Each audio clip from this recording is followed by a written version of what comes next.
podcast is a member of WildGamesProductions.com and D20Radio.com.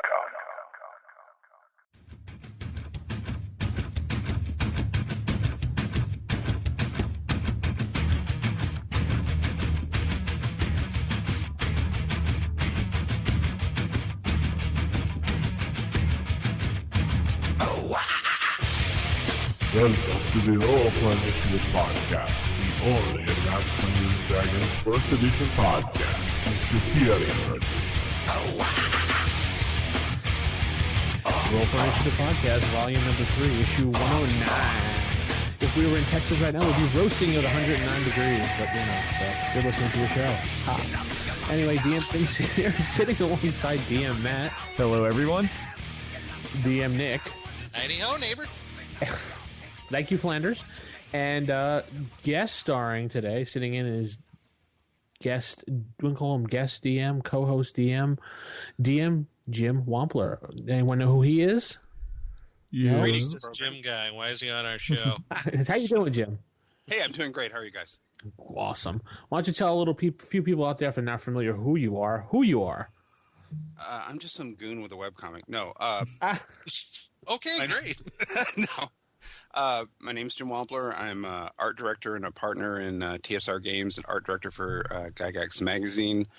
I do the online webcomic Marvin the Mage, which also appears in Gygax Magazine. I briefly, in around 2005-06, had a small press game publishing company that published Metamorphosis Alpha 4th edition and a science fiction miniatures game I wrote called Galacta 3. And I play right now in Tim Kask's OD&D campaign, and I just got my butt in a brand new Dungeon Crawl Classics RPG campain. Yeah. Oh, the one out at Gateway Games? Yeah. Okay, I know. Aren't you involved in that, Matt? No, I'm not. I know. You should. Yeah, I have been to Gateway before to play HeroClix, so I know where it is. I'm like in the middle between a Yada Quest and a Gateway. I live in the Blue Ash area, Cincinnati, so I know the game stores well. I frequent them all. Lucky. I wish I was down that way. Yeah. All right. So let's just head over to some news for tonight. Some interesting news. Obviously, as of now, the Unearthed Arcana reprint is now out on the shelves. Huzzah. I can't wait. Where I'm not positive, I haven't looked at it myself because I already have one, but there is no actual errata in it except for a page that's stuck on the. Someone told me near the back where a picture should be. Yeah, I heard about that too. There was in the original Unearthed Arcana, there's the section that divides between the player section and the DM section. There was some art that was originally there. What they did, I guess, is that page. That's where they inserted the errata. So, and that was the errata. I guess it was originally in Dragon Magazine. I'm just looking forward to owning a copy that doesn't fall apart when I read it. Me too, Jim. You got Mine's in perfect condition. I don't know. No, we talked about that before. It seems to be one of those things with that book, depending on which, I guess, production run you got of the Unearthed Arcana. Because I know I bought mine like when it first came out. I know for a fact I know which convention, what year, and everything, which is really sad. What shirt I wore, what pants. Oh, sorry. I remember it was 1985. It was at OmaCon in Omaha, Nebraska, where I grew up, and I was like, I had to get that book in my hot little hands, and yeah, it's like mine's like barely holding together anymore. It's the gluing. I don't know what it is, but some people lucked out. Some people are like, it failed its save. I don't know. Yeah, I'm looking at mine right now. It has some wear, but it's still holding. Yeah, mine is holding too. I bought mine off Amazon a few years ago for like $4. So. Oh well, you didn't have the original. No, I don't have it. No. Really, the only books I've bought new in the store were second edition. My second edition Player's Handbook, DMG, and Monster Manual. Everything else I picked up secondary market. Wow. Yeah. I don't... Yeah, actually, most of my RPG stuff I bought used. I very rarely rush out and buy something when it's first released. that could be like a segment, the Frugal Gamer. Yeah, that would be me. I live at Half Price Books. Oh, Half Price Books is the bomb. Oh yeah. Yeah. That's where I found my. That's where I found my both of my girls. I found not the reprint players handbooks. You know, the '83 cover players handbooks. I each found them a copy. It was like $3.25 each. You know, I was like, awesome. Right. Yeah, it's like right now I'm eyeing a bunch of Judges Guild stuff at the one in Mason. They stuffed it in the collectible section, and with all the magazines and stuff. So if you didn't know to look for them there, you would never find them. But the price is a little high, so I'm waiting for them to mark them down a little bit. Then I'll just swoop in and buy them all. If you can find the module Dark Tower, get it. Okay. That's the one I know from Judges Guild that is like the one you want to get. Yeah. Speaking of Gateway Games, he's got City State of the Invincible Overlord sitting over there for $40, and I just ain't got it. But it teases me every time. It taunts me every time I go to the store. Yeah, I've seen that too. I have the copy of that so bad. I have the 86 box set, or the 87 box set that Mayfair put out with the foreword by Gary. So, whereas the one he has is like the first printing at Gateway. So I like my box set version because it has all kinds of cute little handouts and maps and whatnot. I heard that thing is so amazing. I mean, you could just do a whole campaign just in that one city. Yeah, you totally could. They statted out every building in the city complete with description and the NPCs that run the shop or own it, and all the backstory of it. It's awesome. Yeah, I'm kicking myself in the butt for not getting it back in the day when it was released. Plus, the map is huge. Yeah.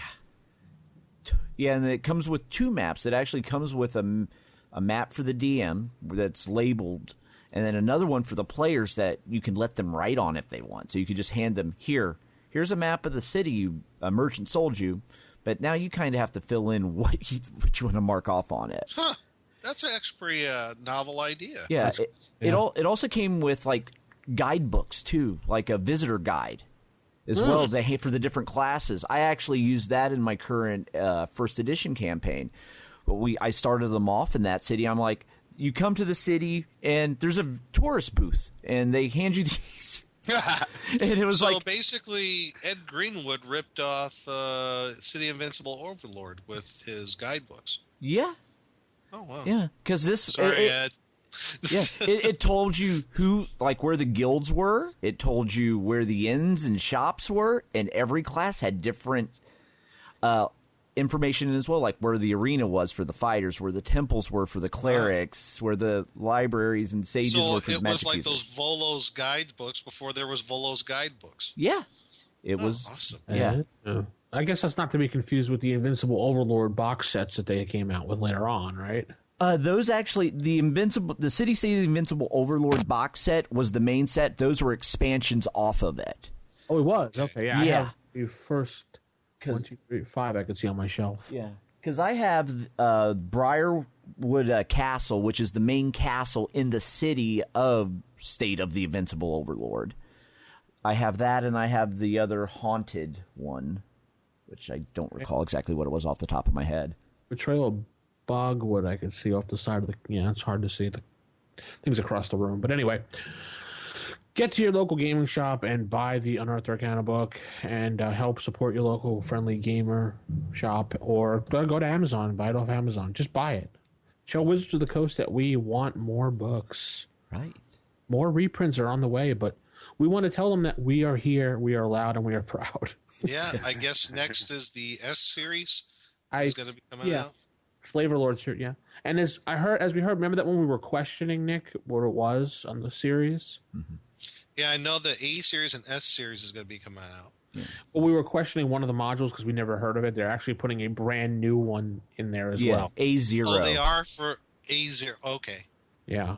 So they have like an like a kickoff kind of to the whole slave lords I thing? think so. Yeah, there wasn't much details released about it as far as I was reading, but God, that makes me think there's some game designer in the bowels of WotC who's only ever played AD&D, and they came to him and said, "Hey, we need an AD&D module in 2012." Plunk. it's funny. There only is one person that at WotC that plays AD&D. And remember when they used to have the DM hotline a couple years ago? Mm-hmm. I actually called it to find out, and there was one person named Todd, who was the only person there at Wizards of the Coast that knew what first edition D&D was like. I have this sad. just have this picture of this old grognard sitting down there going, "Kid, I got dice older than you." Yes. Or he's that guy that they sent down to the basement with a flashlight and a can of Raid. I don't know. Find his stapler. My swing line stapler. Find my first character class that I played with a paladin. So do we have any more news that we need to talk about? I have some. Oh, okay. It's sad news, but as we're recording this today, Ernie Gygax's house burnt down to the ground. But I guess by the time the show comes out, that'll be old news to the listeners. But the good news is Ernie and his roommate and the dog all got out safe, but just with the clothes on their back. So Ernie actually lost every possession, game collection, module note. Gosh. Everything. As we're recording this, that all just happened. The guys at Gygax Magazine were rallying around him, and I think Tim Kask is going to be the lead. So by the time this episode airs, anybody that wants to participate in helping Ernie out or get back on his feet in any way possible, I was instructed just to direct everybody to Tim Kask's Facebook page. He's going to take the lead on the efforts. Okay. Matt, just put a link in his page if you can later on. Yeah, I'll put a link in the show notes to Tim Cast's Facebook page, and if there's any updates, I'll throw those in as well by the time this is released. Yeah, hopefully we can, as a community, pitch in and help Ernie out. He's a good guy, so. Anyway, I guess, let's talk about some gaming. So, Nick, how's your games been going? Actually, haven't done anything recently. I'm hoping actually this coming Friday I'll have my my game with my regular group. So that's the one where, the last time they played Temple of Elemental Evil pretty much ended because they broke the dungeon literally. Yeah. So I don't want to get into that again because I'm going to get a headache before I go to bed. So I'm taking a break from DMing that group, and my friend Jeff's going to take over, and we are going to go into an ongoing campaign that we had before, the Quest for Bob. So we're going to go back and we're going to quest. We're going to try to find Bob.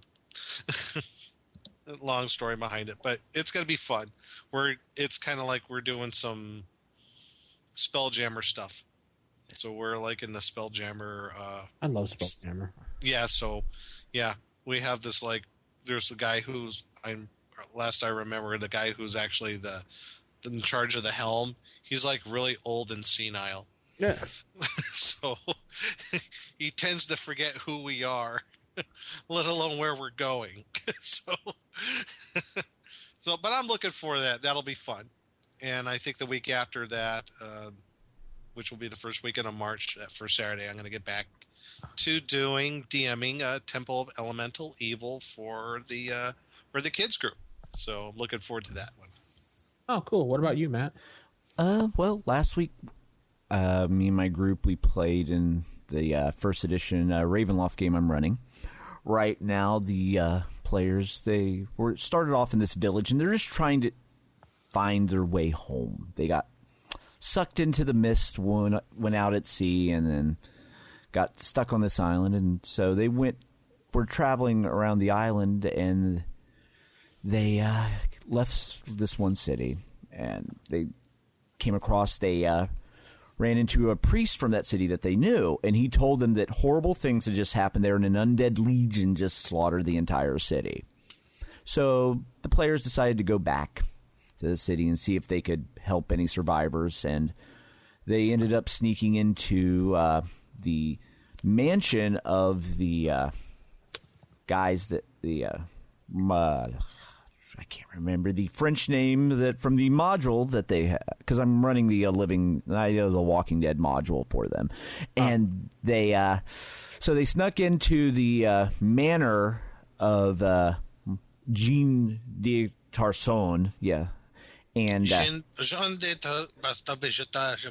yes, yeah. So and then Be gone before I taunt you a second time. Yes. So they snuck into there, had to lure some ghouls that were wandering in it outside, and they ended up finding the tomb where Marcel, the one who caused all this problem, was, and they managed to slay him, and then then the few zombies that were roaming the tomb with him collapsed once he fell, and all was well with the world, and they leave his manor. And then they look and they just see giant walls of zombies approaching them. And that's where we left off. Oh, nice. Yeah, just like an episode of The Walking Dead. Yeah, pretty much, which is just hilarious because I hate The Walking Dead. I hate the show. I couldn't stand it after one. At the first episode, I was done with it. I'm like, I hated every character on it. Well, okay then. Yeah. Yes. Yet I'm running a zombies in my own D&D game, so I'm some sort of masochist.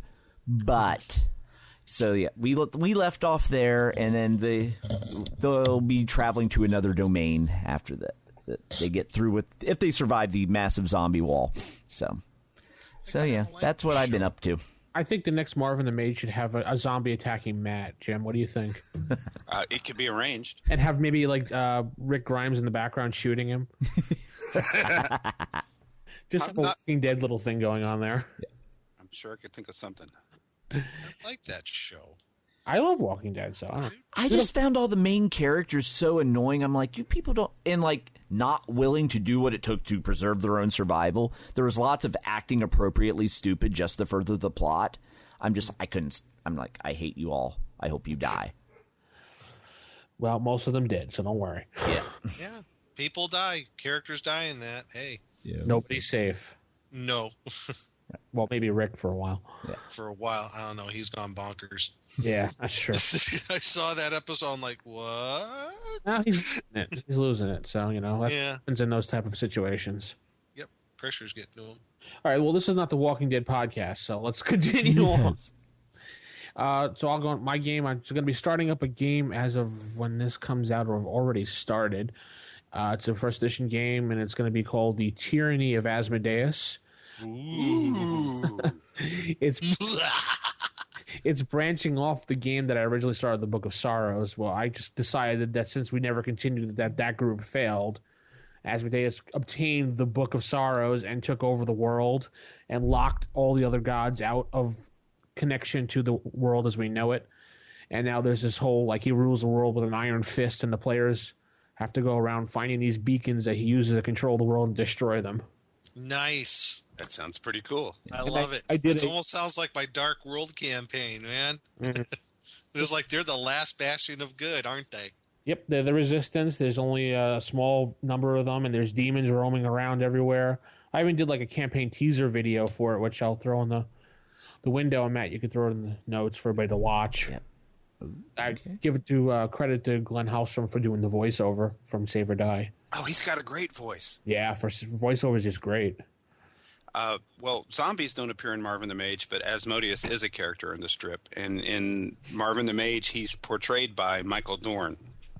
Oh, because that's just my picture with the little, the Klingon mustache. That's awesome. Well, he could take over too. Awesome. Well, we'll talk about what about your game with Tim Cass that you're playing, and tell us a little bit about that. Tim's campaign is on hiatus right now, and he's just gotten really, really busy. And a few months ago, we had a couple of problematic players, and we basically he put the campaign on hiatus to ditch the players. And I've been hounding him ever since to start it back up, but he's leading a busy life right now.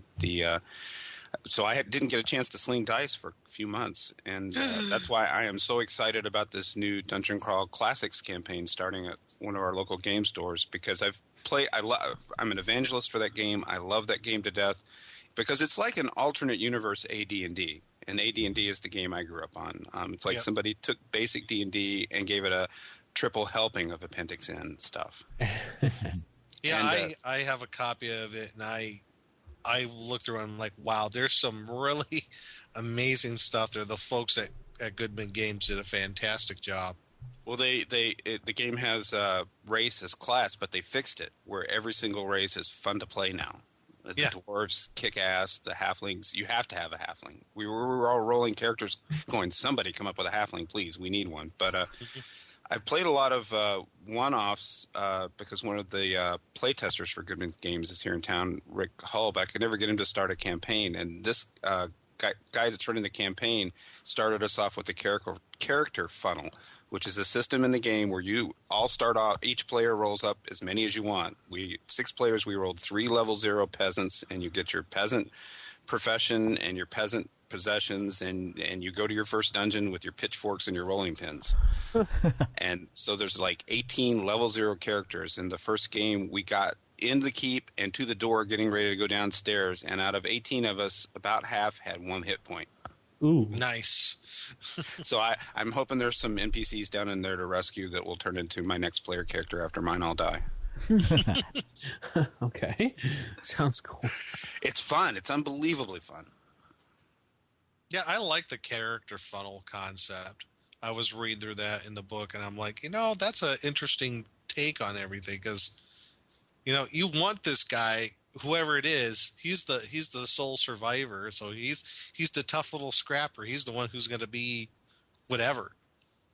The occupations were hilarious because we just rolled them randomly, and one of my guys came up.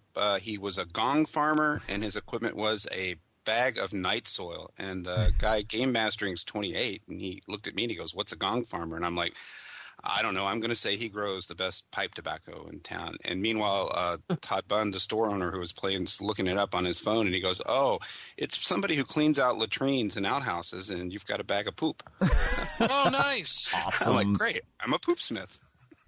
Poop Smith. Awesome. Alrighty. So I guess that'll just, we'll mosey on into some table manners for tonight for a requested segment. Typical. Of all the evil creatures in the world, I'd like to find one with table manners. What are you kidding me? I spent years cultivating the worst table manners on the planet. Table manners. All right, folks, here we are in Table Manners, and we had a request a while back about talking about how to play Paladins and about the Paladin class. So we're going to cover how to play a Paladin, advice on playing a Paladin and lawful good characters maybe in general, and if there is any other variants of the Paladin class. So the kind of kick things off, I think it helps if we kind of define or at least get an idea of what lawful good is. Oh, I know. I know. Oh, you do? Okay, we have someone. Okay, yes. What do you A think? lawful good paladin is played like in the movie Gamers 2: Darkness Rising. Sir Osric, right? Wrong. Oh. Wrong. You go to the back of the class. You wear the dunce cap. No. Well, here's the and then in doing some research on this, and I found this rather fascinating. And I mentioned this before we started the show. Thank goodness that those Dragon magazines are available on Archive, because there are some. I found 3 or 4 great articles on Paladins and lawful good and everything. Oh. And so just to kick off kind of as a baseline that everybody knows where we're going at, I'm going to refer to where in my opinion, is the best definition of what lawful good is, and I think it's out of the DMG on page 23. I like the definitions in the DMG more than I like in the Player's Handbook. And according to the DMG, lawful good are creatures of lawful good alignment view the cosmos, varying degrees of lawfulness and the desire for good.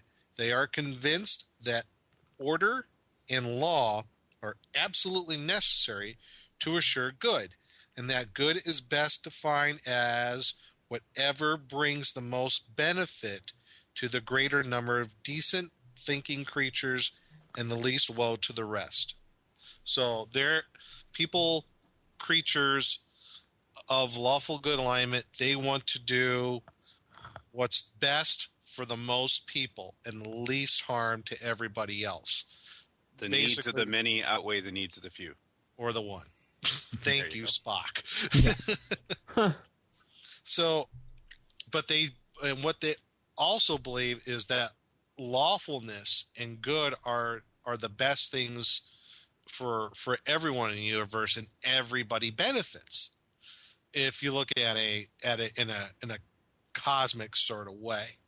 So I like the definition of lawful good in the DMG. I think that best defines it right there. Now, to kind of go on with that, to build upon this, is there was a really good issue of Dragon Magazine, number 38.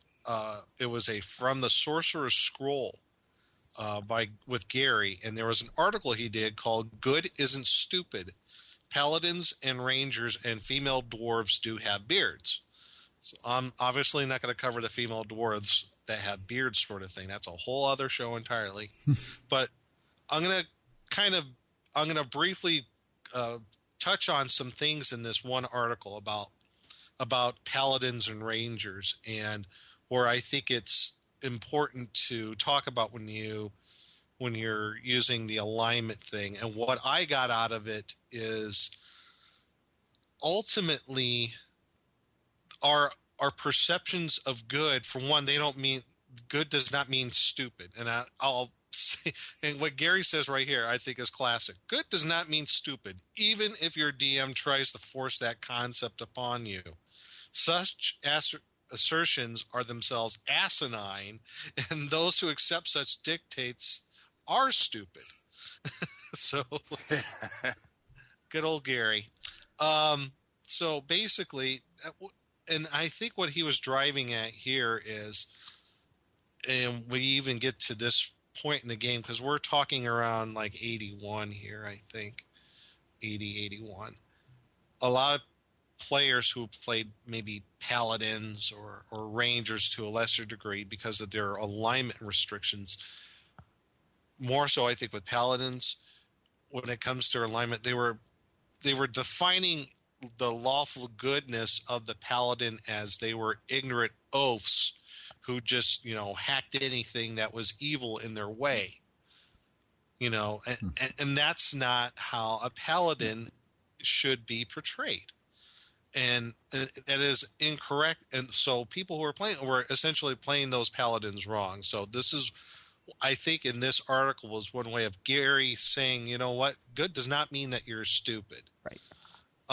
And one of the things that he highlighted in the article is not only just where our concepts in the real world of good and evil, law and chaos, there's many varying shifts of, shifting views, and things are defined what our views are of good and evil by age, culture, theology, and all those ideas shift. And there's, like everybody says in the real world, there's varying shades of gray. Well, luckily in the AD&D universe, we don't have to worry about those varying shades of gray if we don't have to. There's defined views of law and chaos, good and evil in AD&D. And which makes it easy for us as players and DMs we know who the good guys and the bad guys are for the most part.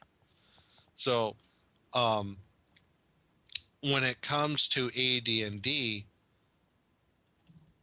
we don't have to worry about bringing in our real world concepts of good and evil, and it kind of messes things up. And that is one of my pet peeves, because I've seen so many forums where people talk about alignment, and it's one of those, I don't know what it is with gamers, but it's one of those, I think one of those subjects, and that when you talk about them, it seems that people have a way of bringing real world views and concepts into the game world, and I don't personally like that. I like that AD&D, it's an escape. So I want originally defined areas of good and evil, law and chaos. So I mean, that's how I like it. I mean, I don't know how you guys are about it, but I mean, well, I think I think it helps with the game. Yeah, I agree. I think a lot of those trying to add in the real world to it is they want the AD&D game world to reflect their own personal worldview. So Right. when they create their own world in AD&D, they use their beliefs in what is good, what is evil, and Right. not everyone agrees on that because there are the many shades of gray. Exactly. In this, Gary, in the article you're talking about, Gary even put, it is most probable that what is considered good in reality can be good in fantasy. The reverse is not so true. So Right. and you need to keep that in mind. Good is typically universal. Evil, however, isn't. Not so much. Yeah, exactly. So, and he also goes on in this article, he refers to a sage advice that happened several issues before. And in his answers, he was I guess in response to what was actually said in the sage advice column, he disagreed what was said in the sage advice column. Ultimately, what Gary was trying to say, and I picked up on this, that in the two instances in the sage advice column where they were talking about there was a paladin character asked if a character can put someone to death who was severely scarred. So they basically didn't want to live. They wanted to know, would it be okay to put them out of their misery? Okay. Now, according to the Sage Advice article, the person said, no, you couldn't do that. That would violate Paladin. Now, according to Gary, he said, no, not so fast. That might not necessarily be true with the Paladin. The one thing being is, what would the Paladin's god that he worships, would that be considered an honorable, a good thing? That person, that character, whoever it is, out of their misery for their disfigurement. Now, that wasn't brought up in the article, but he said a good DM would bring that up. So, We'll say it was a dishonored samurai who needed an assistant to perform seppuku. Would a paladin be able to do that? Sure, absolutely. Even if the person was, maybe this person was, I don't know, they were so disfigured and maimed, like from a fire. Maybe it was a character that was hit by a fireball and they were so disfigured their charisma was down to 3 and they couldn't live anymore. They couldn't live with all the pain and suffering they would have. Gary said, according to Gary, he said, according to whatever god this paladin follows and whatever church it may be, they might allow that sort of thing, to allow a quote-unquote mercy killing of this particular character. And there was another one where they talk about maybe a paladin trying to get married and start a family, have a lineage. In the Sage Advice column, he said, no, that's celibacy, blah, blah, blah, blah, blah, blah. Now, again, according to Gary, it says, no, not so fast. Maybe according to that paladin's faith, that would be considered okay. In fact, that might be a tenet of their faith. So I think what Gary was driving at here is ultimately, when you create a paladin and you're going to play a paladin, what's very crucial to the paladin's worldview is whatever faith that he follows, what are the definitions of his faith that are considered good and lawful? And within that faith, what are the tenets of that faith? What do they believe? And would something like like the mercy killing or having a family, are those things acceptable according to that god? So that might be something as a DM you would have to work kind of closely with that player on. So do you want to you want to come to some sort of agreement on with the player, and have something that they can work with for ultimately, so that you enjoy playing the paladin. So Yeah, I think that was one of the things he was driving at there. And it's those tenets that could also bring lawful good paladins in conflict with each other, because they both have a different priority on what is the ultimate good. Right. Yeah. I'm ahead. sorry, go ahead. No, you go. Well, in the movie Excalibur, the first time Arthur meets Lancelot, there's two lawful good paladins who try to half kill each other. Yeah. Right, because of both of their love for Guinevere. Yeah. Well, I was just thinking of the bridge that Lancelot and let that Arthur too. cross, but And that too. Oh yeah. Of course. So that was the one thing in that article, and that was Dragon Magazine 38. That was in. So some of the things, one thing that might help to play the paladin character beyond what's in the player's handbook is having whatever god or goddess, could be a female god for all we know, whatever that paladin chooses to follow is, what are the tenets of that faith, and how does that fit in with the paladin, and how he interacts with his world, and how he goes about his adventuring life. Now, to expand on that, to go even further, there was another article by Roger E. Moore in Dragon number 51, and this one, it's called "It's Not Easy Being Good." And he goes on to say, unlike other character classes in AD&D games, the restrictions on the Paladin class give it a wealth of special problems in play.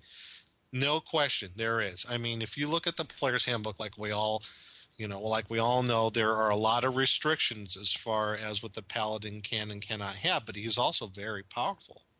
Those are trade-offs. I mean, look at the things that he can only have: one suit of armor, one shield, 4 weapons, and only 4 other magic items.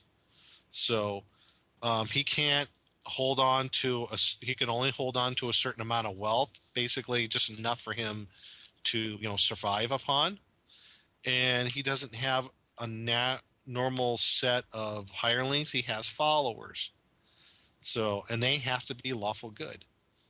On the flip side of that, we know in the player's handbook, you got the detect evil, make all saving throws a +2, immunity to all disease, blah, blah, blah, right down the line. We all know that, right? So, with the bad, there's the good. I think the good stuff the Paladin has in his arsenal far outweighs the bad things. It's the one thing that is the very difficult thing to do is the alignment restriction that everybody seems to have, or I'm not say everybody, but most players have a tough time wrapping their heads around. right, the halfling you're torturing has no idea why you suddenly lost your paladin powers. Yeah, well, you shouldn't be torturing that halfling in the first place. I almost forgot to mention in the previous article there was a kind of a quandary thing where he had an example of there was a tribe of werewolves or something like that, a village of werewolves, and they killed off all the male werewolves, and the only ones left are the women and children werewolves. Now, what a paladin in the party, how would a paladin, what would they do? Should they let them live, or should they kill them? Kill them. Oh, sorry. Actually, his answer is kill them. Yeah. Reasoning being is this: they are chaotic and evil creatures. Eventually, those females could reproduce, and the ones that they have will grow up to be either other evil mommy and daddy werewolves. Now, as long as their deaths were swift and painless, the killing of Oh. of those other werewolves are justified. Well, we had that situation just last weekend in my gaming group. We were playing B1. Mm-hmm. You know how there's that room with the little baby goblins? Yes, yes, yes. Well, my character killed the baby goblins while the rest of the group was debating on killing the baby goblins. Yeah. See, Right. oh, And then they all got annoyed at me for doing it. And I'm like, why? They're evil. They're going to grow up to be evil no matter what happens. And I'm just making it quick and painless. Right. Yeah. exactly, and that was in the realms of the game. That was in probably the right thing to do. Right. I'm also a lawful evil character, but anyway. Right. Well, Yeah, it's just like regardless of the limit, it's just I like mean, the kobold nursery in a. Justified. What? It's just like the kobold nursery in the A series as well. Exactly. I mean, you have that situation where there's what was it in module A2? I think it was, or A1. You were saying the A series. Yeah, it was. I think it was later. Wasn't it 3 or 4? Oh, you know what? You're right. It was A3 where it was either 3 or 4 where. No, wait, it was 4 because that's where they're all the player characters are pretty much stripped down the loincloths. Right. Yeah. And- So it's the last one, the escape from the dungeon of the slave lords. Yeah, they come across the kobolds and then they have that nursery and well, if there's a paladin in a party, that's one way to justify it. Now, some people say, well, hold on a second. Well, they're just babies and that's because you're bringing real world concepts, real world quandaries about morality and ethics into a fantasy campaign setting, into a fantasy world.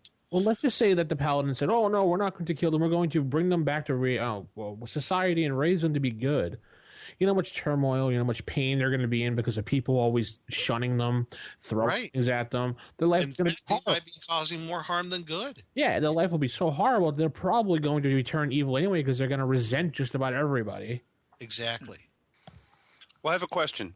You guys, in your various gaming experiences, have you ever seen someone play a paladin well in any of your campaigns? Actually, yes. No, not mine. Yeah, actually.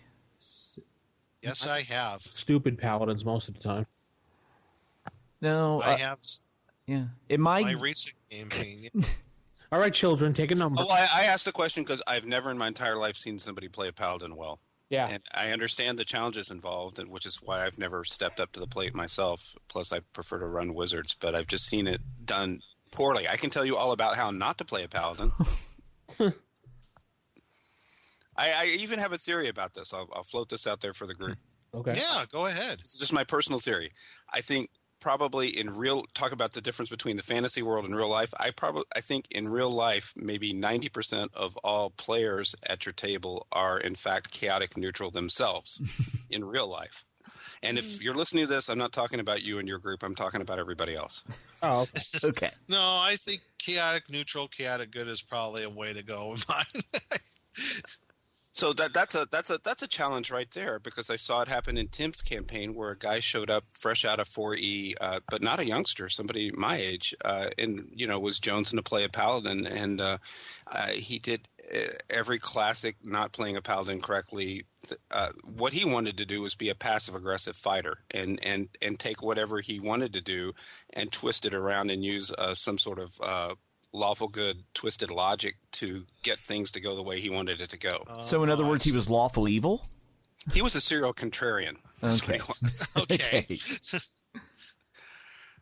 But and I'm sitting there thinking, and we tried everything with this guy. We made him party leader because we figured, okay, he can't argue with group decisions if he's the one making the decisions, and then we'll just follow him along. He's lawful good. How badly could he do? And he immediately figured out a way to turn that around. And I've had very bad experiences with paladins.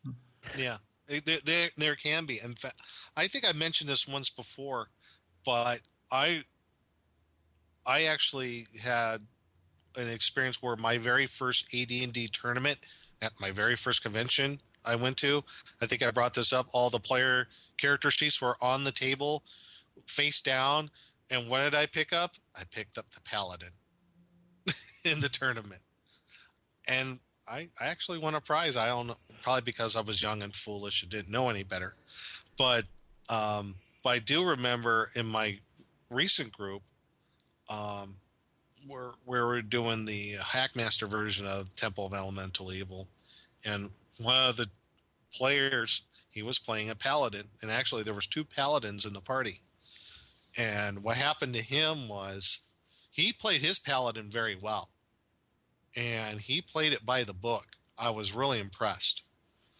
And he really got into a conundrum where there was a part in the dungeon where his character, they were at the very top level. It was one of the clerics. It was like the 4th or 5th level cleric. He cast a charm person's spell on him, or not charm person, but it was charm person, and he failed to save. My friend's character failed to save, and he told him to. He said attack. He attacked another person in the party, and here's the kicker. He critted him. He critted the other character. He rolled a natural 20 and critted him, almost killed the guy. And because of the definitions of the paladin, what happened to him, he lost his paladinhood. Ouch. And he was devastated. I mean, really, really devastated. He role-played it to where he was like, I mean, you could see, man, he had anguish in his eyes. He was just, no, why? Because now he had to go on a quest and all that to regain his paladinhood. But he, even up to that point, he played the character very well. And but I think Jim, you do make a point. Most people have a hard time playing paladins because I don't know, maybe it's just some of the restrictions, but there's also some benefits too. I guess it's just hard to see the benefits of playing that sort of character. There's some game mechanics involved with it, because the closest I've seen in my gaming history to somebody who played a paladin well, he didn't play him the smartest, but he did pretty good, and he was earnest in his desire to play a paladin, was in one of the very first campaigns, and it worked because maybe 8 players with a couple coming in and out. The majority of the players in that group were all lawful good. So it was a lawful good paladin in a lawful good party. I happened to be playing a chaotic neutral fighter mage elf.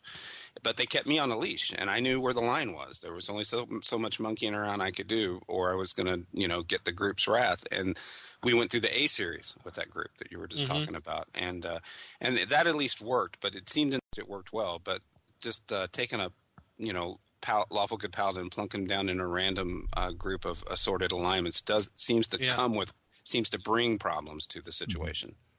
I think one of the things that would help players to play a paladin is one of the things that Gary Gygax alluded to in that Sorcerer's Scroll article was basically before you even start play as a paladin, whatever god or goddess your paladin worships, it helps to know beforehand, what are the tenets of the faith, what defines that faith, and how does the paladin work that into his everyday, in his everyday life.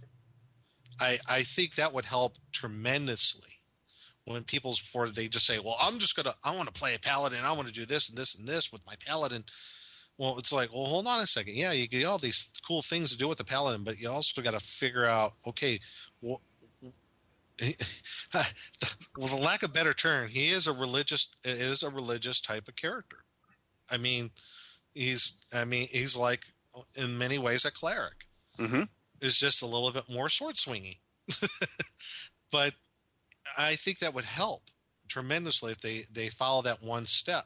There's some other things, and like they talk about, like Roger E. Moore talks about in this other article, help for people, players to, how they can play paladins. And again, he even talks about that, just like in the previous article, that that this is a game and postulates the existence of fundamental absolutes like good and evil, law, and chaos.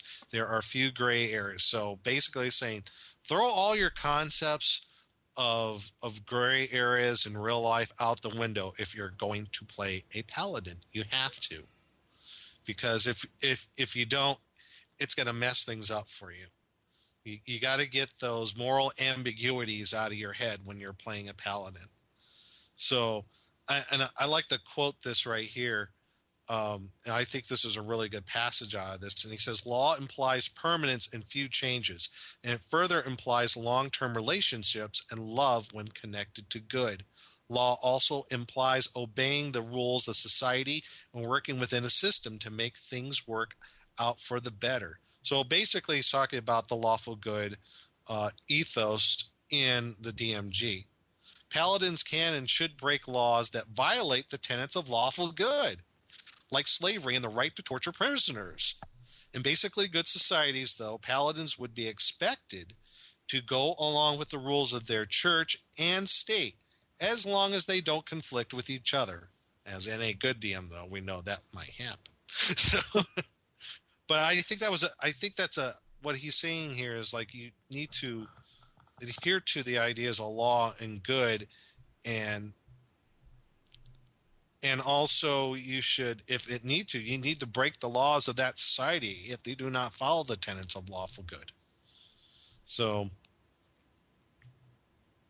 but there are other ways. I think it was interesting in this article where he said there's ways that you can kind of test the faith or test the mettle of the paladin, and basically how he could say, how paladins can get ensnared in chaos and evil. One of them is conceit, being conceited, other, bordering on hubris, arrogance, hunger for power.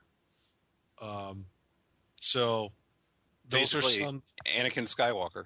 Yeah. So basically, as if you're playing a paladin, you should be humble. And you should basically have your actions speak for themselves. I think one of the things that people forget when they play paladins is they think, that everybody, should convert or die, or, they should be loud and say, well, I am such and such, and you should bow down before me, or I shall slay thee. Well, a paladin's not like that. I think the best paladin, in my opinion, the best paladins who are played are the ones where their actions speak for themselves. They don't boast about what they do. They just, whatever they do as far as furthering lawfulness and good of their God through their actions, actions speak louder than words.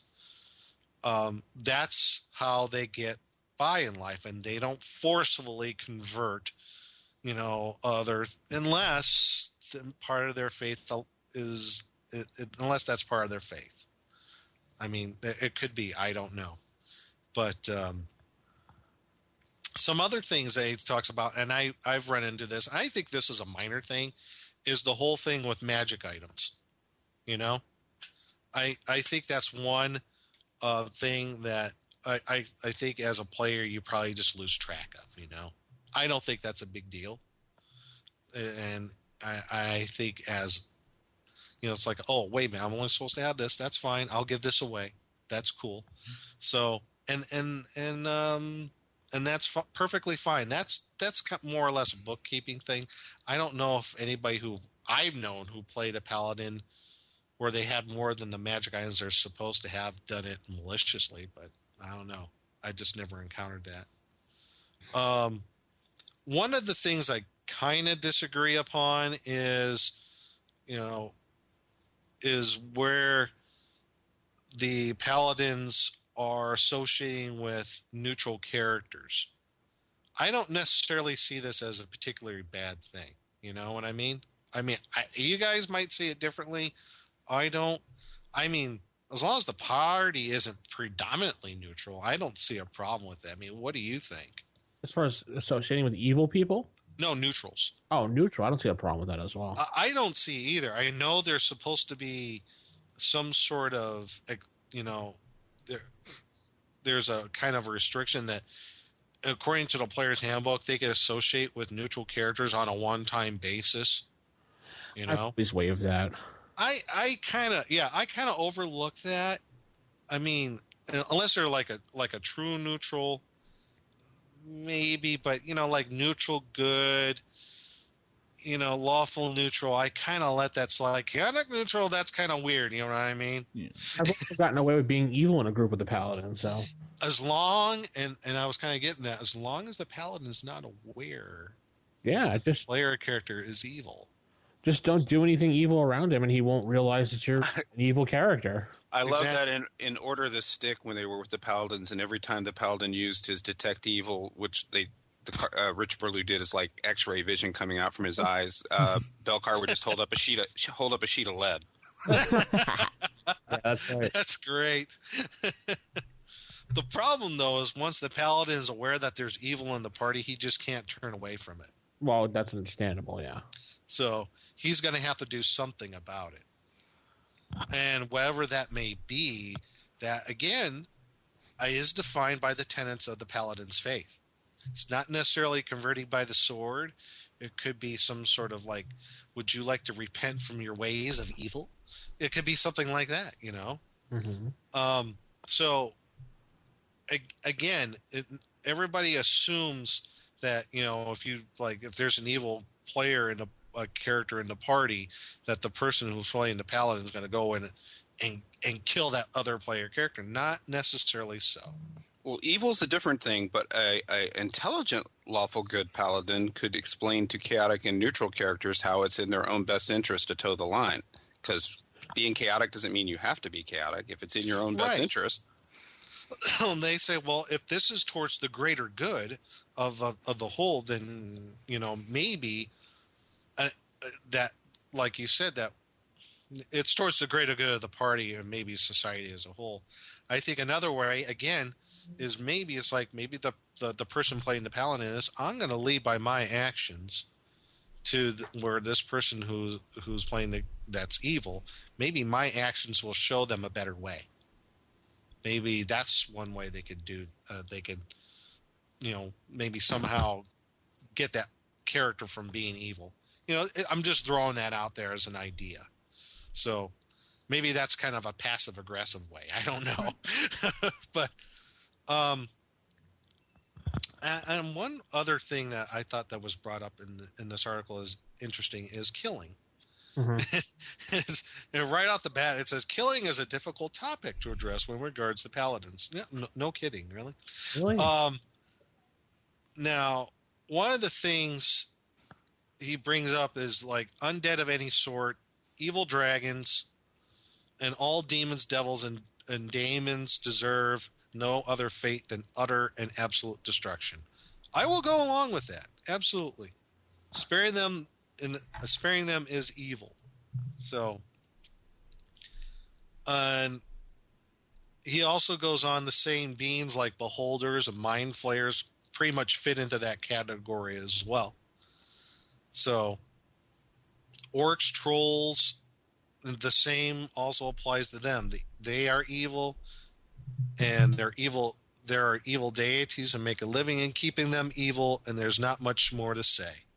So that's exactly how I've seen the class misplayed over and over again. Is okay, we have to talk to the monster first and try and see if it'll surrender. When it's a giant sand cat with that's been picking your party off every night, you're guarding the caravan. Right. No, you don't have to talk to it. Kill it. Right, exactly. With a paladin, there's no question. It is a creature that, like we're going to talk about next. Well, I won't go into that. Well, ogres. We're going to talk about ogres. Oh, Nick. Well, I'm just saying. I mean, if there was like a tribe of ogres and orcs, do you think a paladin's going to try to say, walk into the village of ogres and orcs and say, have you learned about have you considered turning your faith toward those of blah, blah, blah? No. He's going to find out the best way to destroy that village, and so the evil will not spread. he's looking at killing those evil creatures because they are in the game world and the concepts of law and chaos and good and evil. They are evil. Just like Middle Earth orcs are evil to the core. There's no converting them. They are, and yes, they do have pig faces. So, and this is where, where other people, when they play, when I talked about before, this is where they get into those moral ambiguities that they bring from the real world. It's like, well, is it really justifiable to go into their village and to slay every one of them, every female and child and of these orcs and ogres? In the game world, yes, it is. Yeah. I'm sorry. That's just how it is. Yeah. We actually had a situation in my home group that I was playing a monk, and a friend of mine was playing a paladin. We were attacked by a group of dire wolves. We fought off the wolves, and one of the wolves fled. As it was fleeing, the paladin slayed it. At which point, my monk they were just doing what they were created to do. You should have let it go. It was no harm to us. And he was like, no. These wolves would cause damage to others as well, perhaps those that couldn't defend themselves. And they're dire wolves. They're evil. Right. So but the neutral monk would be, the battle is over. It's no threat to us. Okay, let it go. Paladin, no, it's a threat to others, so it must be stopped now. Mm-hmm. And exactly. So you can end up with that type of interplay in a group, and it's okay if you have the right players. And you know what? That stuff is okay because in a larger sense, that kind of creates a little bit of group tension, but that's a good thing. Right. That makes good role playing. Right. You can tell interesting stories with group conflict as long as the group conflict doesn't become the focus of the story. Well, so much of it depends on the players. In our old campaign, I got tasked with taking over a lawful, evil, anti-paladin NPC. And I played that guy for like 6 months and managed to play the character right without killing anybody in my party or screwing any of the other players over. Right. It can be done. Yeah. Probably because you're looking at it, how can I manipulate the rest of the party for my own benefit? Well, I was given a task to accomplish by the DM that didn't involve directly, doing any of that stuff. So I was able to, still show up and play, and they had no idea I was an anti-paladin. Oh, okay. Well, that's cool. So, more concerned for the campaign as a whole than for what's going on with my individual character. Mm-hmm. Cool. And the last thing he talks about, I'm not even going to talk about poison. I'm not even going to have to worry about that because we know they can't use poison. The last thing I saw this article is, what really do they believe? What do paladins actually believe in their faith and their worldview? They believe in friendships. They believe in law and order, charity, sharing personal dedication to high goals and standards, chains of command, obedience to others, honesty and truth, and taking joy in being alive. Paladins want to find more allies of lawful good alignment and establish assurances of mutual aid in case of danger to one another. Permanence, tradition, and predictability are pursued. So basically, they're like really good soldiers. They believe in honor. They believe in chain of command. They believe in obedience, but they believe in also, fellowship, friendship, law and order. That's the meat and potatoes of being a paladin. And I think those things in that article, and I hope we can post a link to these articles, and that's in issue 51 of Dragon magazine. We can always link it up via we'll link it up. Yeah. And there was one other article I found that's really good, and by a fellow by the name of Robert J. Beazold. In the same magazine, right next article, is like the 10 Commandments for Paladins. Basically, he took the 11th century oath that knights took when they went on crusades and put it into an AD&D game world sort of thing. And the first one goes, "Thou shalt accept the counsels of thy mentor and obey all his commandments." And there's all 10 of these, and we can link this up. But really, what it gets down to in this article is when you start play as a paladin and define what god that he is following and what's the faith, where the tenets of that faith is, but also that paladin should have some sort of mentor that he reports to, that he follows. And the suggestion is that it should be like a cleric of at least 10th level, basically a head of a church or some temple somewhere, that where this paladin gets his orders, gets his, and where his mentor is. So I think that's another good thing to have when you're starting to play a paladin, is you should have a higher mentor that you need to report to. I think that, I don't know why, but it just sounded like a really good idea, that basically he is the mentor is your counselor, and maybe not only counselor, but your confessioner as well. So, and there's several of these commandments kind of fall into that. There's some other ones. Thou shalt not recoil before thine enemy. So basically, don't turn away from evil. Thou shalt make war against evil without cessation and without mercy. And it goes on and on. There's all these other kind of commandments for maybe a paladin to follow. I think this is just one way of looking at, maybe not the best way, but it could be something that you can use in your game world when it comes to a paladin and playing them, at least a lawful good paladin. So, but there are other types. Mm-hmm. There are other types of paladins. Well, one of them, obviously, is the Cavalier. Anti-paladin. No, the anti-paladin. I always hated the anti-paladin class because I just thought it was just ridiculous. A complete opposite paladin. I prefer paladins to be based on their god alignment-wise. Right, and that's why the anti-paladin, when it was first came out in Dragon magazine, that it was an NPC. Well, of course, when I was a young kid, like 13, 12, around there looking at anti-paladin, going, oh, this is the coolest thing in the world. Now I look at it, it's the most stupidest thing in the world.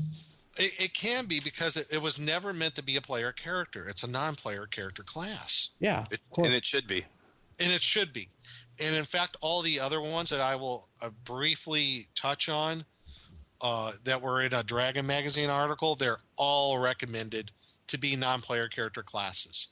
And after reading through them all, I could see why. Because if you think playing a regular paladin that's lawful good is tough to play, try playing one of these. It's virtually impossible. I mean, really, the anti-paladin, and you can find it either in Best of Dragon Volume 2 if you have it, or I think July 1980, Dragon number 39. Okay. You could find the original article on the anti-paladin. It was made to be the nemesis for a party. It was to be the evil big bad dude at the end of the dungeon. That's who it is. Like the Avenger of the D&D cartoon. In a sense, yeah, I guess you can call it like that. To kind of put a face to it, you could maybe use that. I kind of look at the anti-paladin as someone who is not only a nemesis to a paladin and to a party as a whole, but also furthering the ethos of chaos and evil. So he's probably following an evil, chaotic evil god, or probably more than likely, in my opinion, he would be a worshiper of a demon. Probably worships like what's one of the demons out there? Demogorgon, Orcus. Demogorgon, yeah, or Orcus. There you go. So that's how I always saw a paladin, the anti-paladin, and they can do pretty much anything a paladin can't. They can use poison. They get a backstab ability, protection from good, all of that stuff. They're followers. They could be either humans, but the followers are either brigands, thieves, assassins. They can have goblins, hobgoblins, ogres, gnolls, and if you roll on the special, you could have, undead follow you, except vampires or liches. What do you think, Nick, of an example putting a face on the anti-paladin of Cain, of the Legend of Cain? That would be interesting. Yeah. Why not? Yeah. I think that would be good. That would be definitely a cool way to go. Yeah, I would think so. Yeah, absolutely. I like the anti-paladin as someone who's, like I said, who's following some chaotic evil god or demon, and they are, trying to spread evil and chaos throughout the world as much as they can. So there's a anti-paladin character in my comic, and they were all drawing cards from the deck of many things, and he just got impatient with his and chopped it in two. So Death shows up, and and they're all standing back, and the anti-paladin Death just fist bump and agree to go down to the village and drown some halflings. Nice. That's a very anti-paladin thing to do. So yeah, the anti-paladin is really nasty. I thought one of the interesting things about the anti-paladin is their charisma is very high or very low. Did you see that in the article in the original anti-paladin? Their charisma is either 3 or 4 or 17 or 18. So all they have to do is take their helmet off and say versus fear. Yeah, basically, when you create the anti-paladin's charisma, you roll a d4. A 1 equals a charisma of 3, a 2 corresponds to a charisma of 4, a 3 equals a charisma of 17, and a 4 is an 18. So either you're incredibly ugly, demonic looking probably, or he looks like, I don't know, he's got, how they define it in the article, like he might have like a well-waxed black mustache and slicked back hair, and he's really suave looking. So he could look either way when you create him. It doesn't change. It's just like either the one that you create is either incredibly ugly or he's incredibly good looking. So, well, don't forget, charisma's not exactly the way they look; it's the way they're perceived. So, well, that too, yeah. If you throw in the whole comeliness thing, absolutely. Mm-hmm. So, I've been learning to use that a lot lately because it's kind of interesting now that I've used dynamic in my games. Yeah, I like using the separate comeliness stat too. I do. So, as far as anything else on the anti-paladin, they're really, as far as playing them, again, this is a non-player character class. This is something you cannot play in a party unless you really want to play an all-evil party. I think the anti-paladin would just go in and take everybody over anyway. So,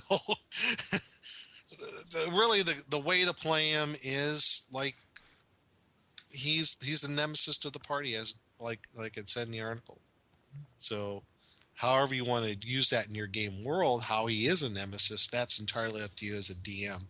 Now, there are other types of, I guess, paladins that you can play for all the other different alignments, and that was in Dragon 106, and by a fellow by the name of Christopher Wood, and he made up a whole bunch of different paladins for the different alignments. And again, these are all non-player characters, and I could get into all the details on them, but it would take forever. It's a very long article.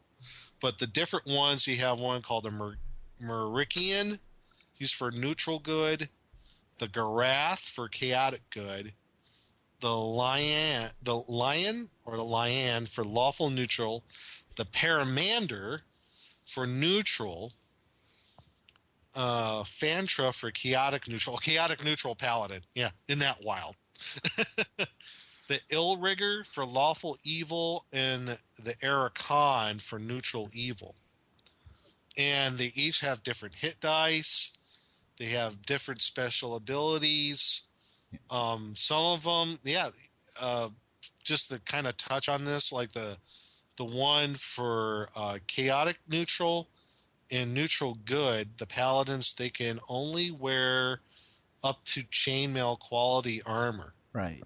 And then the chaotic neutral one can only use a wooden shield. Because I guess the idea behind the chaotic neutral paladin, the Fantra, I want to say Fanta like the soda, but it's orange flavored Fantra. But the chaotic, they're like nomads. They're wanderers. So they have to move as lightly as possible. That's why they only have wooden shields. And they only can wear up the chainmail armor. I guess that's one of the things behind the concepts behind them. Also, the different classes, they have different ability score minimum and maximums. Some of them actually put a more emphasis maybe on wisdom or intelligence, more so than strength. So it really depends. So I would just refer to that article, and that's in Dragon Magazine 106, a plethora of paladins and all the different types that there are. And obviously the anti-paladin kind of falls into that as well. Yeah, I actually find it interesting just for the neutral version. It actually has a cap on the wisdom. You can only max wisdom. If you're too wise, you cannot be a neutral paladin. Yeah, was it the Paramander? Paramander, yeah. The Paramander, he can only have a maximum wisdom of 16. Well, that's still pretty wise. Right. Yeah. But if you're a 17, 18, are you too wise and realize that true neutral is silly? Or I'm just curious what the reasoning behind that was. Some of them have maximum limits on intelligence and charisma that I noticed. Yeah. Or dex, like the Lian? It's for lawful neutral paladins. They have a maximum intelligence of 16 and a maximum charisma is 16. And then a maximum dex is 16 as well. Yeah. So, but their minimum strength is 12. So they're, again, another trade-off. Yeah. The Paramander, like you were talking before, the minimum intelligence for a Paramander is 14. Some of these other ones, they also get magic user spells and not just cleric spells. I think the Paramander is one of them. That they get different types of special abilities. Not all of these paladins can turn undead. So, I recommend, taking a look at that. If that's something that you think would fit into your game world and having a plethora of different paladins for you to have, like a plethora of piñatas, senor. Yeah. Would you say I have a plethora? See, what is a plethora? So, ultimately, I don't know. As far as playing a paladin, I think the two things that I got out of doing all the research and everything actually three. One, take all of your concepts of moral ambiguity and throw them out the window before you begin playing a paladin. Whatever real world concepts you have, just get them out of the way. Two, I think it helps to define a whatever god that your paladin follows. What is the tenets of the faith? What is the ethos? And how does that work into the game world? And I think you should work that closely with the DM, so both of you are on the same playing field. And the third thing is, I like the concept of having the mentor of like having of at least a 10th level cleric. That when you have your paladin when he first starts play, it's someone that he confides in, someone that he gets his orders from, somebody he, I guess, reports back to. And another way, it's exactly a perfect place because that cleric is going to be attached to a temple. That's going to be a perfect way for him to donate any monies, any magic items to. So I think those three concepts would be really good in helping people play paladins better. And if you master it and can play a paladin well, please come to CincyCon or GaryCon and play one in front of me so I can applaud you. Or Origins. I'll be there at Origins if I could see someone play a paladin well. Because, yeah, it's even up to today in 2013, it's hard to find people play paladins well. But I think if some of those guidelines are followed, you know what? The payoff is great. I'm actually really jazzed for my next character when I get into another campaign. I want to play a paladin. I want to see if I could really do it well. A jacked up 10th or 12th level paladin can take a magic user right out. Yeah. No problem. And I just, I Is at 9th level they get any magic shell, basically? Yeah. And I like the idea that, you know, there is such a great role-playing challenge to them. I look at the restrictions, not just as restrictions, I look at them as challenges for role-playing. If you could take that and make that part of your character, I think that's just a really cool way to go. So, any other ideas, concepts, suggestions, or have I babbled on long enough? No, you've done a wonderful job babbling. Thank you. Yes. Well, I really enjoyed looking up all this stuff about paladins, and we will post links to those Dragon magazines in our notes, so everybody can look all that stuff up and hopefully improve their play on paladins. Sounds awesome. Yeah. And maybe all paladins should have blunt weapons. No. No, okay. Absolutely not. That would take the Holy Avenger sword right out of the equation. Thank you very much. And that would not be nice. So that's all I got to say about that.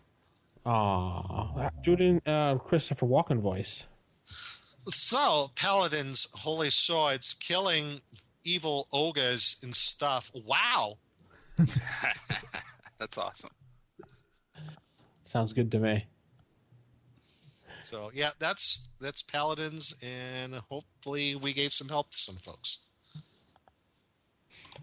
Hopefully the request was done as we done it for them. I think so.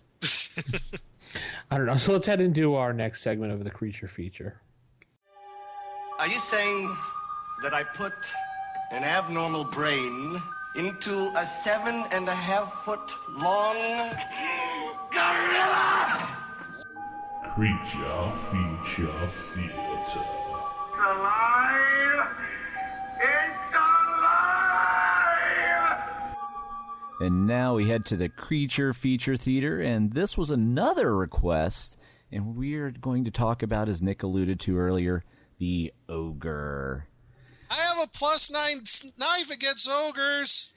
Yeah. Or is originally typed ORGES. Yes. Ogres, which actually, considering ogres are actually French in origin, that's kind of appropriate. Yeah, I guess. I was thinking that was the Brazilian version, Orgaze. Orgaze. Put the little French sauce on. Oh, no. Well, that's what the ogres would do to your children, since, yes, they tend to be cannibalistic. Hey, Shrek never ate children. Well, Shrek is like Driss. He's the exception. Okay, good. Roast halfling. You should try it with a little twisty lemon. It's good. Yeah, because Ogres have layers, onions have layers. Yeah, because they do like to take prisoners, and it actually says 25% will be taken for slaves, 75% taken for food. Hey, everybody's got to eat. Exactly.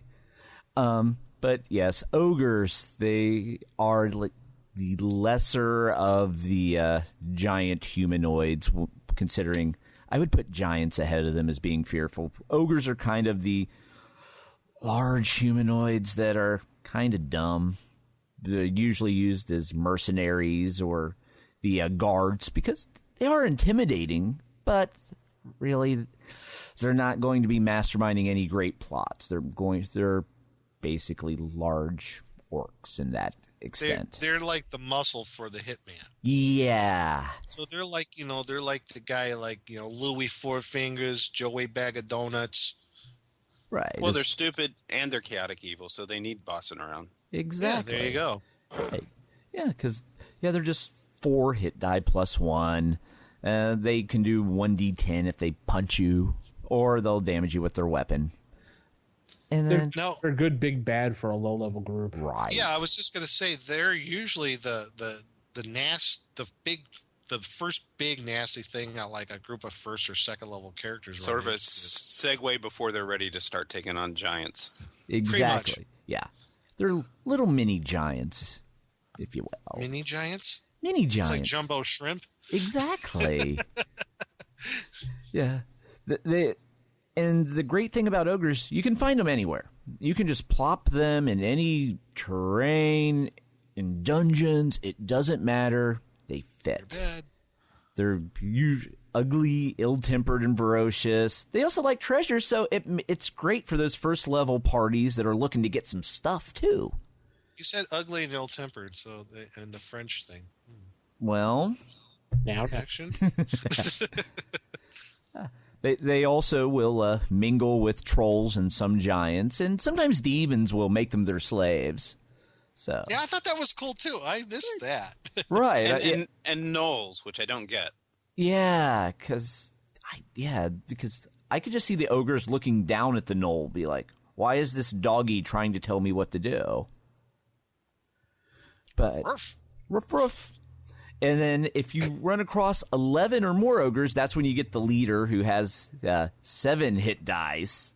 Oh, there you go. Yeah. And then if there's more than 16, you get 2 leaders and an additional chieftain. And so they actually do have their own little social structure. 2 liters? Like a soda? Or sorry.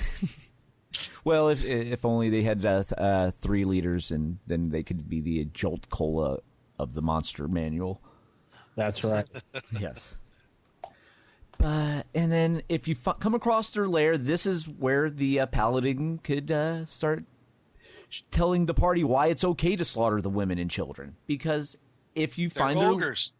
Exactly. If you find their lair, there will be 2 to 12 females who will fight. And then there will also be 2 to 8 young. And they will fight as goblins. So... every time you kill a goblin, it's like you're killing a baby, or every time you fight an ogre, it's like you're killing a baby goblin or a regular full-size goblin. Every time you kill a baby ogre, it's like killing a goblin. Yes, and then it also says orcs with pig faces. And now we got baby ogres with goblin faces. Baby ogres are like goblins. Yeah. So are goblins like baby ogres? Apparently. Oh. And now I've got a vision of like the abominable... Maybe goblins are baby ogres. Maybe.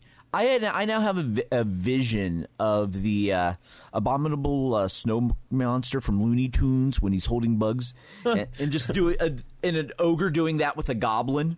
I love you. I'm going to hug you and squeeze you and comb your hair. I'm gonna hug you and squeeze you and call maybe you a baby George. goblin. No, baby George is ogre. my friend. Baby ogre as a goblin with a blunt weapon. Yes, because they're not old enough for the sharp, pointy spears yet. That's yes, and their god doesn't allow it. Right. Mm-hmm. Right. Yeah. Right. And what else about ogres there, Matt? Yeah, else? they're also fond of halflings, dwarves, and elf flesh. And there's only a 10% chance that such a creature will be found alive in their lair. So yeah, if you're captured by an ogre and you're one of those races, you are what's for dinner. No, so halflings are like chicken McNuggets to these guys. Exactly, they're a delicacy. And unfortunately, they do not turn to stone in sunlight. So, Though they speak stone giant, I saw. Right. Yeah. Orc, troll, stone giant, and of course the alignment language of chaotic evil. And then, so yeah, they're just a nice. Those of us use alignment languages, which I don't. Yeah. But if you had that anti-paladin, they could have all kinds of little nonverbal communication with each other, and no one would ever know. I don't know. I want to picture that. Ew. What are they doing? Oh my God! That's just disgusting. No, it's okay. They're speaking chaotic evil to each other. Well, if that's what chaotic evil speech is, I don't want to see it again. Right. At that point, that's when the anti-paladin would have already have said, I'm selling off the dwarf and gnome, so you can just eat them, let me go. But yeah, they make a nice little scary monster for the low-level party, but not so scary that they're going to die.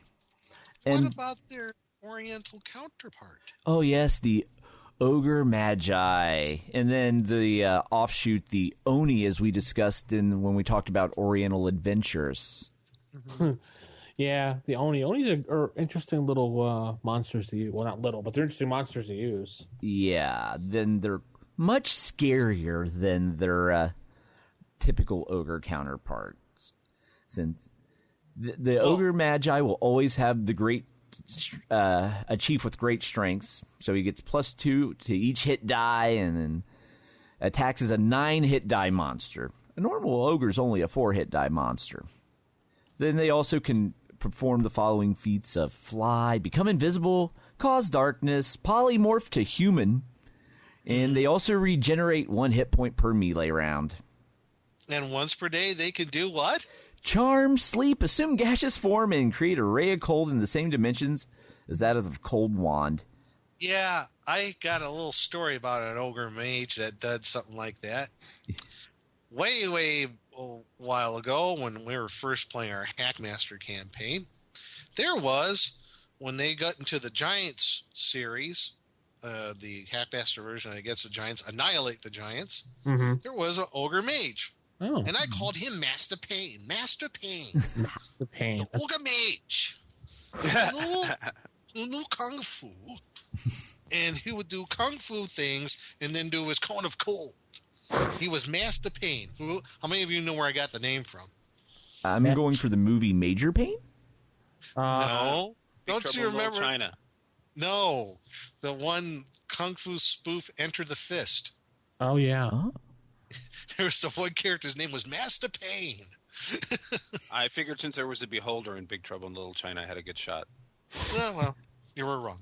Anyway, but yeah, the Cone of Cold, very nasty effect from the ogre mage. Let me tell you, 8 hit dice Cone of Cold coming at a bunch of people where they have no place to go, stuck on a stairwell. Yeah. Evil? Yeah, thank you. Yep.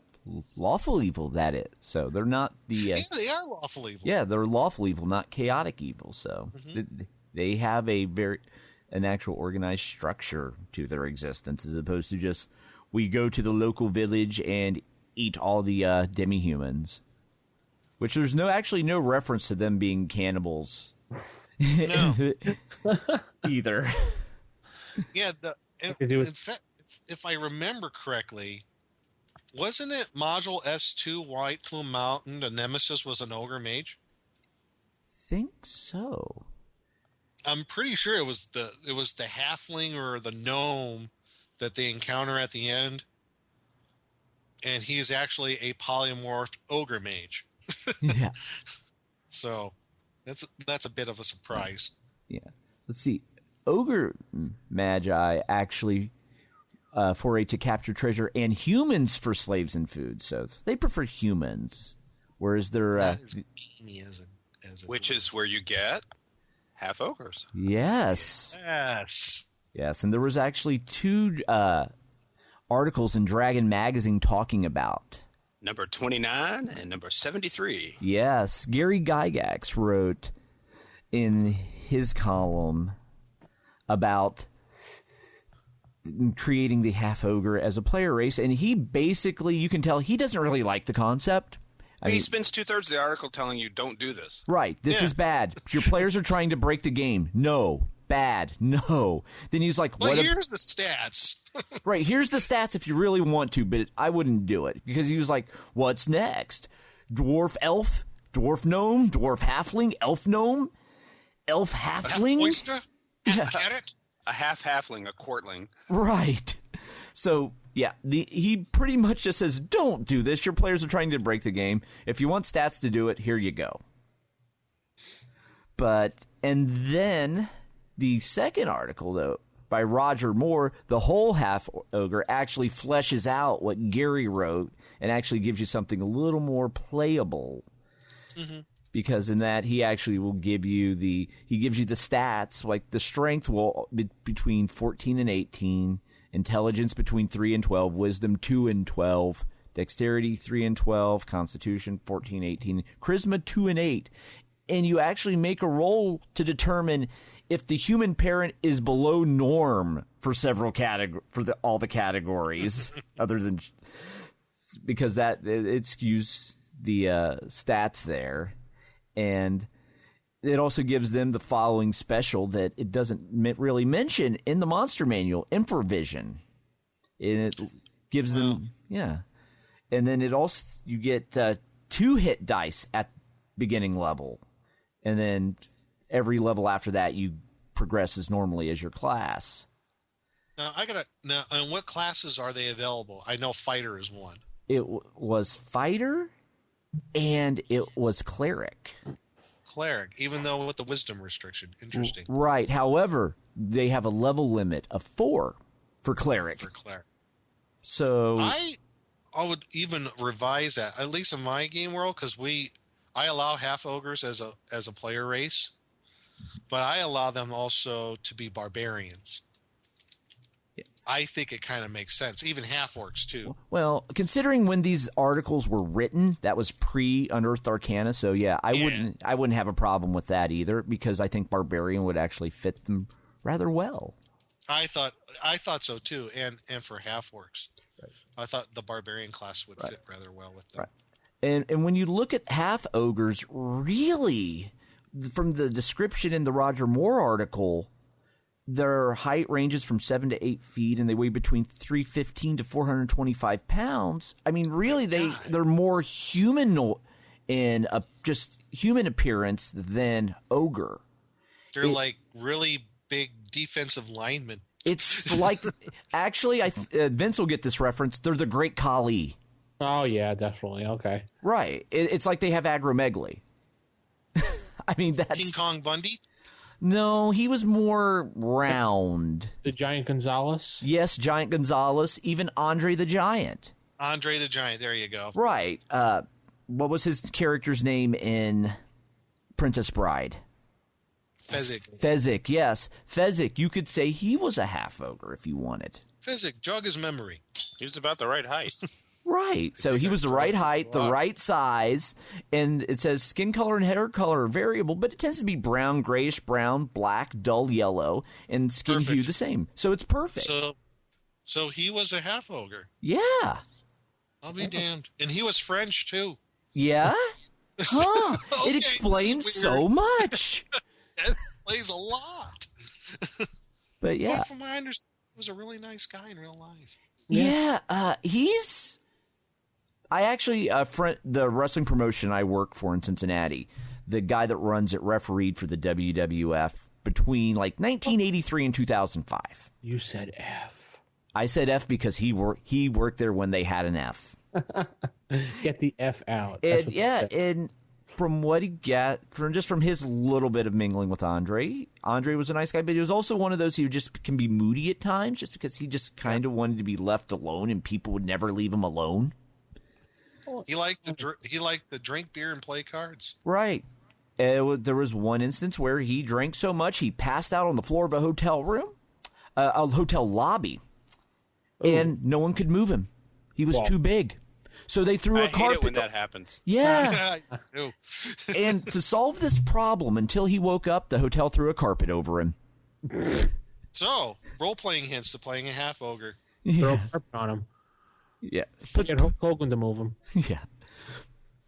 But as for just role-playing them, though, I mean, if you play them by the book, you're going to have problems in your party, like Gary talks about. If you play them, especially if you emphasize their ogre nature, because then you're going to want to go eat people in dwarves and elves. And I don't think the rest of your party will like that. Gnomes? Yeah, why not gnomes? Why don't they eat gnomes? Because they're usually in the garden scaring people away. Not enough meat on the bone. No.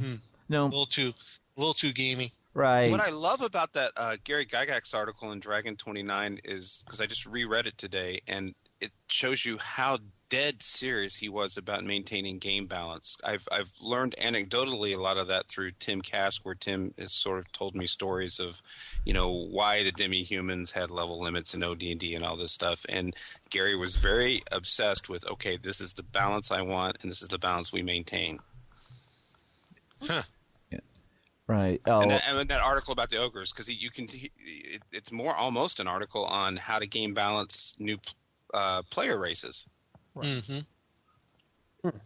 Right. And then I just saw this line in the Gary Gygax article.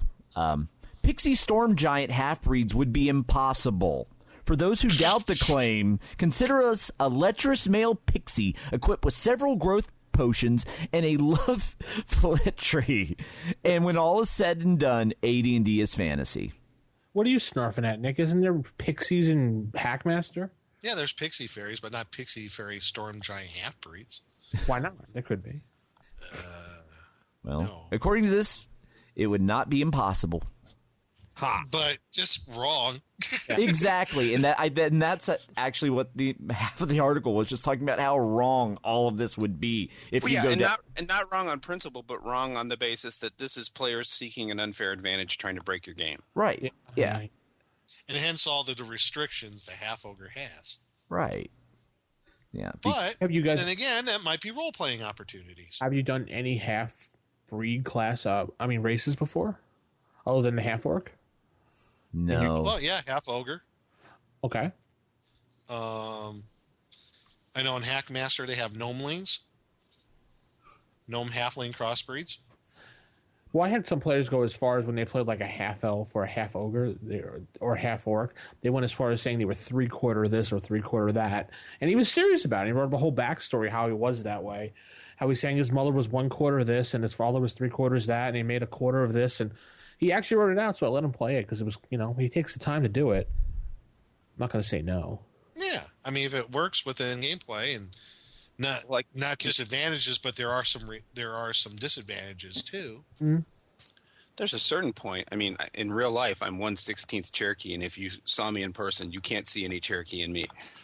Right. Well, there you go. I see. All right, so I think we've beaten the ogres down. And we should probably head into the treasure chest. You have opened the treasure chest. You may choose an item. Opening up the treasure chest this week, we reach inside and we get what is this? A cursed shield. Negative. No! A missile attractor. If you head over to the DM guide, page 165.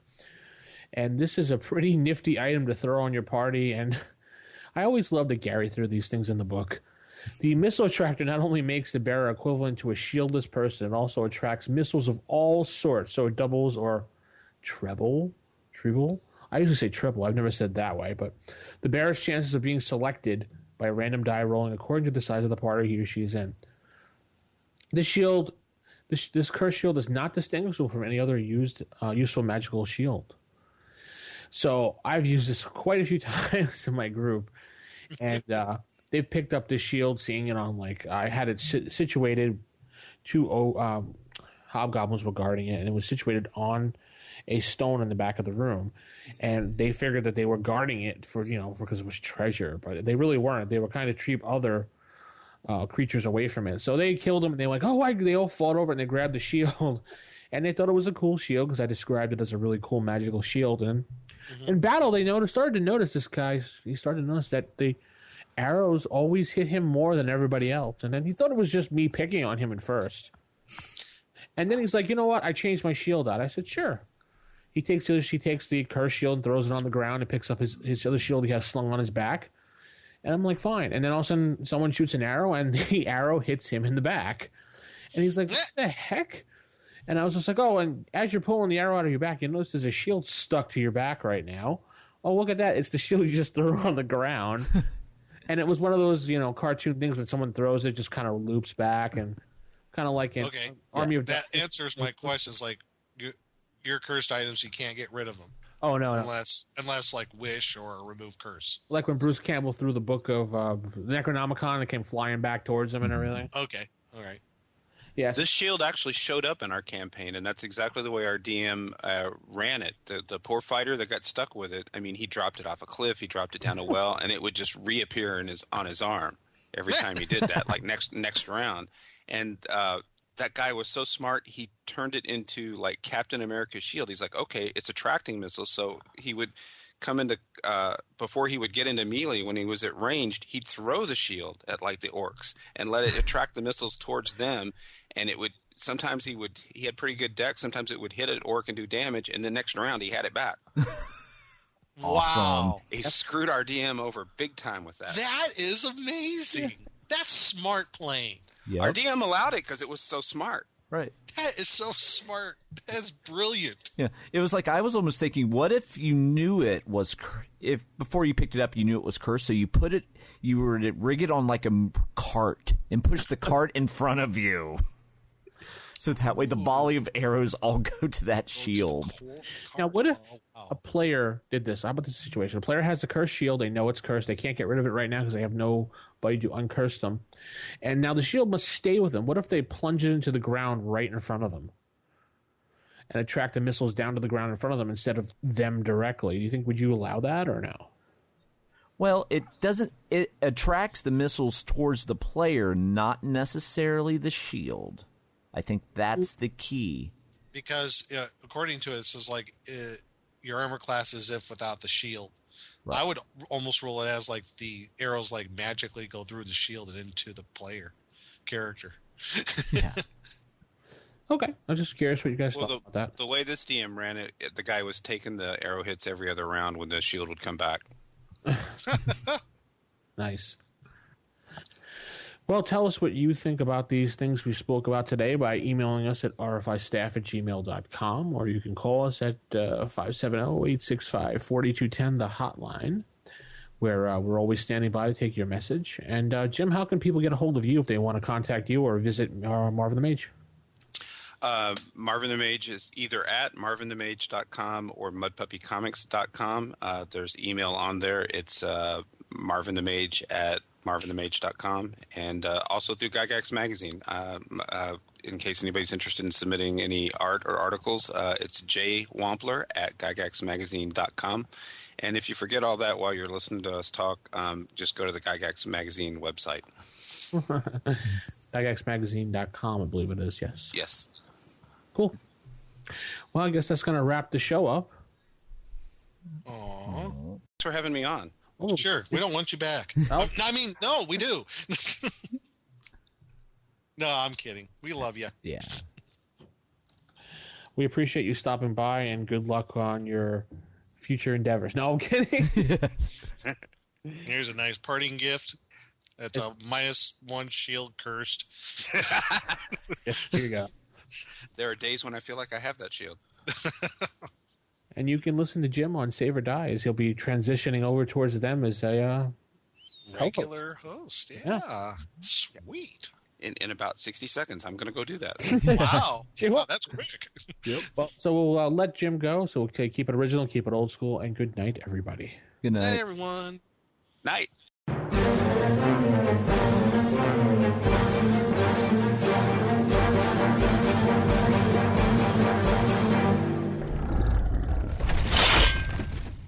Roll for initiative.